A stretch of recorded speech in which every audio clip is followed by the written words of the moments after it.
Bismillahirrahmanirrahim. Assalamualaikum warahmatullahi wabarakatuh. Selamat sore, salam sejahtera bagi kita sekalian. Shalom Salve, Om Swastiastu, Namo Buddhaya, salam kebajikan. Terima kasih saudara-saudara sekalian, teman-teman dari media, saudara-saudara sekalian. Sore hari ini dari sejak jam 3.50 kurang lebih saya hadir mengikuti rapat tutup tahun dari Menteri Keuangan dan jajarannya. Jadi pada hari ini jajaran Kementerian Keuangan mengikuti arus masuk uang ke pemerintah Indonesia dari perpajakan, dari bea cukai, dari PNBP, ya. Kemudian karena tepat pada waktu nanti 00, berarti tahun anggaran 2024 ditutup. Tadi saya diberi paparan oleh Menteri Keuangan pelaksanaan dari APBN 2024 dan alhamdulillah di tengah tantangan global yang penuh ketidakpastian, penuh ketegangan, penuh penekanan terhadap perekonomian dunia seluruhnya yang mempengaruhi harga-harga komoditas, yang ujungnya mempengaruhi penerimaan kita, juga mempengaruhi harga-harga minyak dan gas. Ternyata kita masih bisa mengelola keuangan negara dengan prudent, dengan bijak, dengan hati-hati, dan kita masih mampu untuk mengendalikan defisit kita dalam koridor yang masih cukup hati-hati dan cukup mampu kita kelola. Dalam hal ini juga saya kira ada baiknya juga saya menyampaikan beberapa hal tentang kenaikan tarif pajak pertambahan nilai PPN yang mungkin masih ada suatu keraguan-raguan atau suatu pemahaman, ya, yang tepat, sehingga saya setelah koordinasi dan diskusi dengan Menteri Keuangan dan jajaran beberapa kementerian lain, saya merasa perlu bahwa untuk menyampaikan sendiri masalah PPN 12% ini. Jadi saudara-saudara sekalian, kenaikan tarif pajak pertambahan nilai menjadi 12% ini merupakan amanah, merupakan perintah dari Undang-Undang Nomor 7 Tahun 2021 tentang harmonisasi peraturan perpajakan.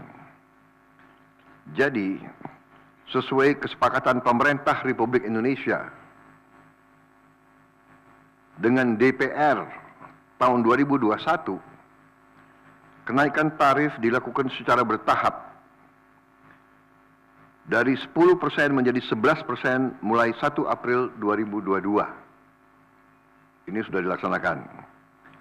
Dan kemudian perintah undang-undang dari 11% menjadi 12% pada 1 Januari 2025. Besok. Kenaikan secara bertahap ini dimaksud agar tidak memberi dampak yang signifikan terhadap daya beli masyarakat, terhadap inflasi, dan terhadap pertumbuhan ekonomi. Saudara-saudara, sudah merupakan sikap pemerintah yang saya pimpin, juga saya yakin juga pemerintah pendahulu saya, bahwa setiap kebijakan perpajakan harus selalu mengutamakan kepentingan rakyat secara keseluruhan, perlindungan daya beli rakyat, serta mendorong pemerataan ekonomi.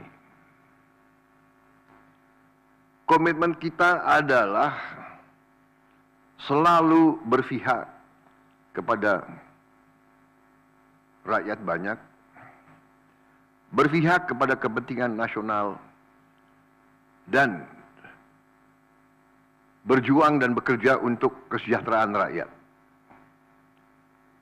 Karena itu, seperti yang sudah saya sampaikan sebelumnya dan telah berkoordinasi dengan DPR RI,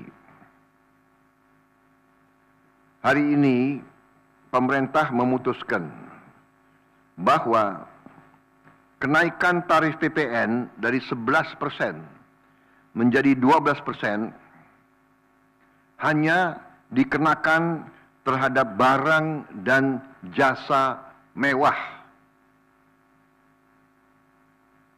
Ya, saya ulangi ya supaya jelas.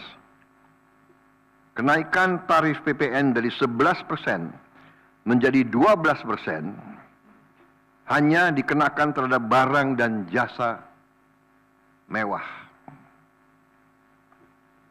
Yaitu barang dan jasa tertentu yang selama ini sudah terkena PPN barang mewah, yang dikonsumsi oleh golongan masyarakat berada, masyarakat mampu. Contoh,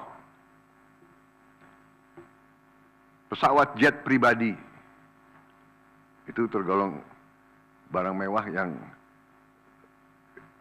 dimanfaatkan ataupun digunakan oleh masyarakat papan atas. Kemudian kapal pesiar, yacht, ya, motor yacht. Kemudian rumah yang sangat mewah, yang nilainya di atas golongan menengah. Artinya,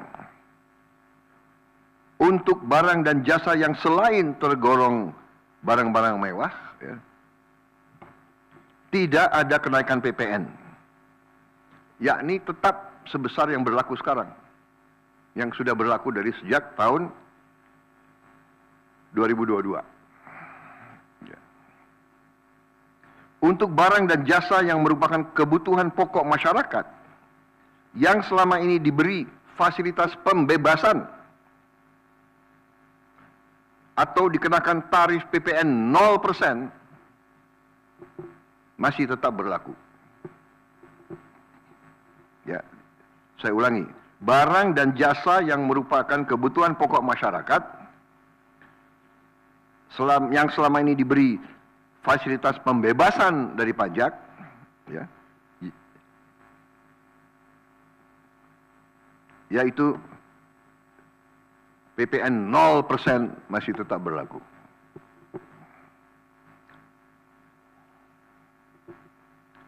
Pemerintah telah berkomitmen memberi paket stimulus. Ya. Nilai stimulus itu adalah 38,6 triliun. Seperti yang pernah diumumkan sebelumnya. Bantuan beras untuk 16 juta penerima bantuan pangan, 10 kg per bulan.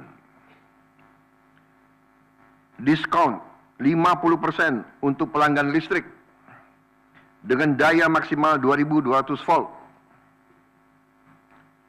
Pembiayaan industri padat karya. Ya. Insentif PPH pasal 21 bagi pekerja dengan gaji sampai dengan rupiah 10 juta per bulan. Kemudian bebas PPh bagi UMKM beromset kurang dari 500 juta per tahun dan lain sebagainya. Jadi paket stimulus ini nilainya semua adalah 38,6 T. Untuk barang dan jasa yang dibutuhkan oleh masyarakat banyak, yang tetap diberi pembebasan PPN, yaitu tarif 0%, antara lain kebutuhan pokok, beras, daging, ikan, telur, sayur, susu segar, jasa pendidikan, jasa kesehatan, jasa angkutan umum, rumah sederhana, air minum. Saudara-saudara, dengan ini saya kira sudah sangat jelas bahwa pemerintah akan terus berupaya untuk menciptakan sistem perpajakan yang adil dan pro rakyat. Saya kira hal-hal yang lebih teknis akan ditindaklanjuti oleh kementerian-kementerian yang terkait dan semua lembaga yang terkait. Saya kira itu saja dari saya. Terima kasih. Wassalamualaikum warahmatullahi wabarakatuh. Sharom Salve, Om Santi Santi Santi, Om Namo Buddhaya, salam kebajikan, dan selamat malam tahun baru. Dan saudara lihat, malam tahun baru pemerintah masih bekerja. Ya. Sampai nanti jam 00.00 pemerintah tetap sebagian besar pejabat ada di kantor masing-masing. Saya kira itu.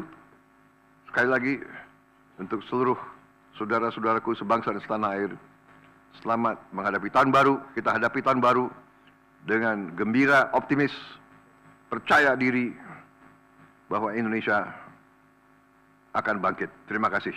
Selesai.